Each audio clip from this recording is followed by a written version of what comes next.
পানি কমতে থাকলেও নোয়াখালীতে দুর্ভোগে আছেন মানুষ। এ বিষয়ে আরও জানাতে নোয়াখালী থেকে সরাসরি যোগ দিচ্ছেন সহকর্মী গিয়াসউদ্দিন রনি। রনি, পানিবন্দী মানুষের জীবন কেমন চলছে, কি দেখতে পাচ্ছেন, আর বন্যার ক্ষয়ক্ষতি নিয়ে কি কি তথ্য পেয়েছেন আমাদের জানান। সাদিয়া, ধন্যবাদ। আপনি যেমনটি জানাচ্ছিলেন, নোয়াখালীতে গতকাল থেকেই আবার মুষলধারে বৃষ্টি শুরু হয়েছে। এতে করে কিন্তু আবার পানি বাড়ার শঙ্কা দেখা দিয়েছে।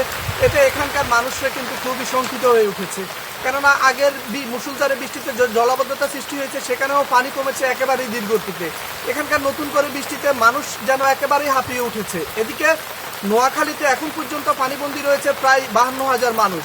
এখানকার যে আউশ ধান এবং যে আমনের বীজতলা, সেটি কিন্তু এখনো পানির তলে রয়েছে। আমি গতকালকে নোয়াখালী সুবর্ণচর, কোম্পানিগঞ্জ, কবিরহাট এলাকা ঘুরে দেখেছি। এখানকার কৃষকরা আমাকে জানিয়েছে যে গতকাল থেকে যে বৃষ্টি শুরু হয়েছে তাতে কিন্তু আউশের যে ধান তা কিন্তু একেবারেই তলিয়ে যাচ্ছে এবং যে আমনের বীজতলা তা একেবারেই নষ্ট হয়ে যাচ্ছে।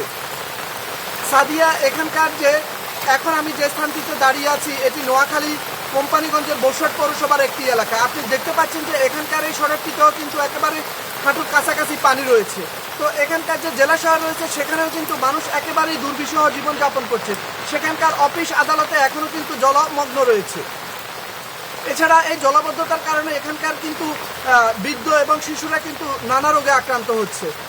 সাদিয়া, এই নোয়াখালীর যারা একেবারেই জলাবদ্ধতায় নিমজ্জিত রয়েছে এর মধ্যে বেশিরভাগ মানুষই কিন্তু এখনো বাড়ি ফিরতে পারছে না। প্রায় হাজারখানিক মানুষ এখনো কিন্তু আশ্রয়ণ কেন্দ্রে অবস্থান করছে।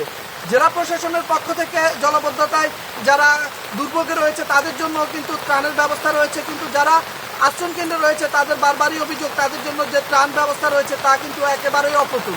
সাদিয়া, ছিল আমার কাছে নোয়াখালীর জলাবদ্ধতা নিয়ে সর্বশেষ। রনি, আপনাকে অসংখ্য ধন্যবাদ।